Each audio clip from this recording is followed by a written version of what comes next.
جقنا بس الحفل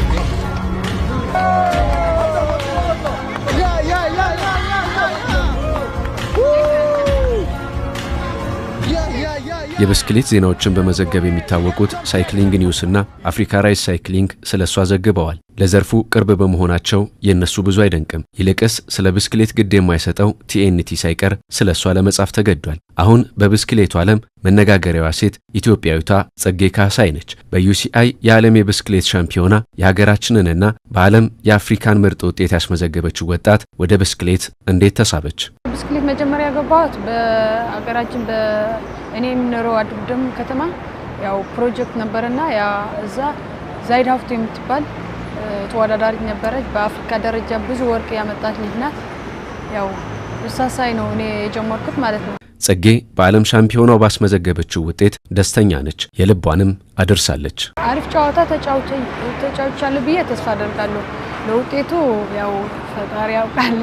እኔ ያመጣሁት ውጤት በጣም አሪፍ ነው። ለቀጣይ የመጀመሪያ ስለሆነ ዓለም ሻምፒዮና የተሳተፍኩት ቀጣይ አመት ግን ውጤት አመጣለሁ ብዬ ተስፋ አደርጋለሁ። በጣም ነው ደስ ያለኝ። በቃ ፕሬዝዳንቱ መጥቶ ሰላም ሲለኝ በጣም ነው ደስ ያለኝ። በቃ እኔ በቃ እቅዴም እንደዛ ነበረ። የመጀመሪያ ስለሆነ ብዙ ትምህርት ወስዳለሁ። በቃ ቶፕቴን እገባለሁ ብዬ ግን አቅዴ ነበር። ያው ፈጣሪም አግዞኛል። በሩዋንዳ ያስመዘገበችው ውጤት ለብዙዎቻችን እንግዳ ቢሆንም ከዚህ የተሻለ ማስመዝገብ ትችል እንደነበር ግን አሰልጣኟ ያምናል። ያው ጽጌ ሁላችን እንዳየናት ጥሩ ነገር ሰርታለች፣ ለራሷ፣ ለሀገሯ፣ ለቤተሰቧ፣ ለሁሉ። ስለዚህ በጣም ፈጣን እድገት ነው ያላት። ያው እዛ የነበረ ውድድር እሷን የሚመች ነበረ።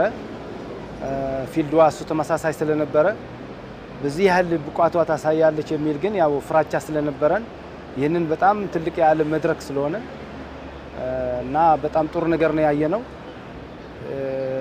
በራዕይ በዓላማ ስለሰራች ደግሞ ይህንን ውጤት ልታገኝ ትችላለች እና በጣም ዲሲፕሊን ለስፖርቱ ያላት ግንዛቤ ከፍተኛ ስለሆነ ይህንን ውጤት ይገባታል የሚል ሐሳብ አለ። የ18 ዓመቷ ብስክሌተኛ በአፍሪካ ሻምፒዮና ወርቅ ብታመጣም በሩዋንዳ የዓለምን ትኩረት ብትስብም ሁሉም ነገር ገና ጅምር መሆኑን ታምናለች። ከትልልቅ ክለቦች የሚመጡ የዝውውር ጥያቄዎችን በመጠቀምም በቅርብ እዚህ መድረስን ታልማለች።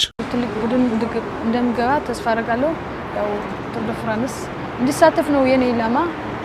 ከ2 ዓመት በኋላ ቱር ደ ፍራንስ እንዲሳተፍ ነው የኔ ዓላማ።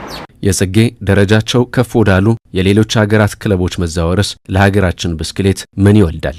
የሀገር ውድድር ሲኖር ስለምትመጣ ለሀገሪቱ በጣም ከፍተኛ ጠቀሜታ አለው። የሷ ወደ ክለቦች መዘዋወር ከሀገራችን ወጣ ሌላ ክለብ በመፈረሟ ማለት ነውና ለሌሎችም አርአያ እንደመሆን መጠን ያው ተተኪ ስፖርተኞች ከሷ ያዩ ጥሩ ነገር ተነሳስተው ለመስራት ይጓጓሉና በር ከፋች ስለሆነ ይህንን እድል እሷም ተጠቅማ ለሀገር ተርፋለች የሚል ሐሳብ አለ።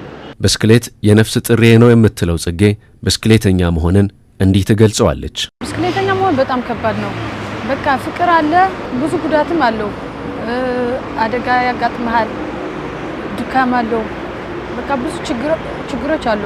ግን ያው የምትወደው ስራ ስለሆነ በቃ በፍቅር ነው ሁሉ ድካማችን አደጋችን ቢደርሰንም በቃ በፍቅር ነው የምናየው።